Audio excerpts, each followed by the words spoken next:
Welcome back to becoming the only choice in recruiting effectiveness. As you learned in previous modules, in addition to applying the 4 cornerstones to success of attitude, personal accountability, perseverance, and habit in your daily actions, there are 6 key skills that are needed to be truly effective at recruiting. Mastering these 6 skills is the secret to consistent recruiting success.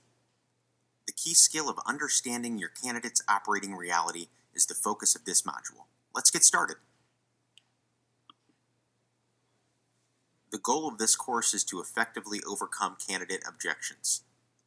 We will cover what objections really are, a 4-step process to handling an objection, and being able to anticipate common candidate objections.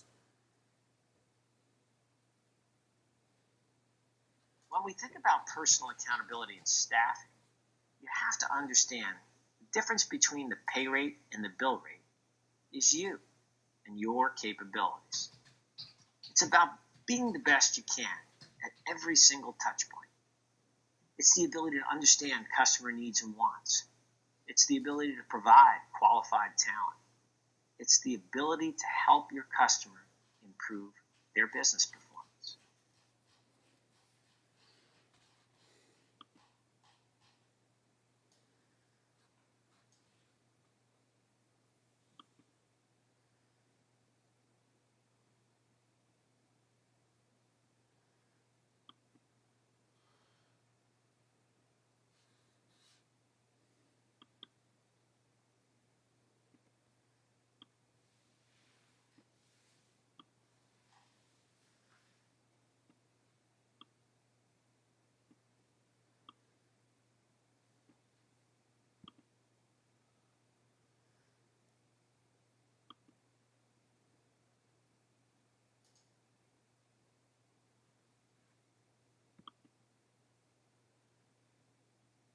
The P in place represents people. This can include the culture of the company, what do they like or don't like to work with, the type of management style do they work best with.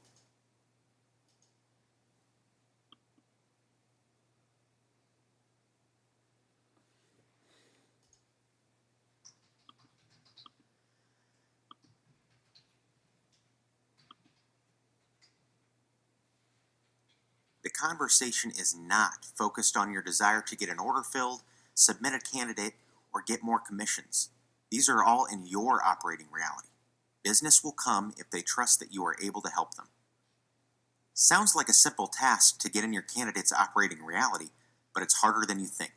Studies show that in every conversation you have, odds are 2 to 1 that you are in your operating reality. Changing from your operating reality, which is automatic, to your candidate's operating reality requires awareness and effort, and it starts with your ability to actively listen.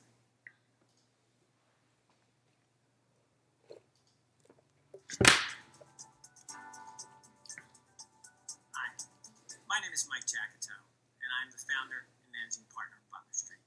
And welcome to this recruiting coaching moment. Today's subject, active listening.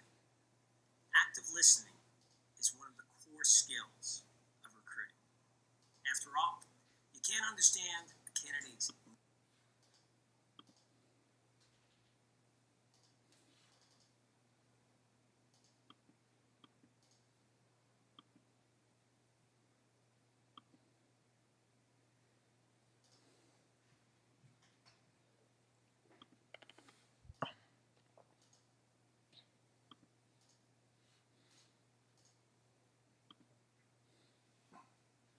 It is important to gain a commitment to accept the specifically offered assignment or position. This is also where you set expectations for next steps and execute the onboarding process. In your world, what are some examples of things that can go wrong at this stage? How can you prevent those issues? There are several things to do and many things not to do when it comes to crafting and sending candidate emails. Here's a quick list of most important points. These things you must do if you want to be an effective recruiter. Use templates. Don't try to write every email from scratch. That takes away precious time that you could be spending on the phone with your candidates, building strong relationships and finding out how best to solve their problems. You should have a template for the various skills you are recruiting for. The first touch, for setting up interviews, for confirming priorities around placed, etc. Each template should have an area or sections for you to insert their name and some specifics around them to keep it from sounding generic. The subject should be short and interesting. Use emojis, use their name, make it stand out. Begin the email message with your value statement. If it's well crafted, the candidate will continue to read it. Use bullets and get to the point. Even the friendliest of candidates would prefer short and clear emails. Always try to use a reference if you can. Remember, trust is extremely high when it comes to a reference. Think Yelp, Glassdoor, LinkedIn, etc. And if you're going to take the time to send an email, have a specific request to the candidate that's easy for them to take, such as click here, pick a time, shoot a quick yes or no back to this email. And as always, follow up, for it's persistence and focus that makes a difference.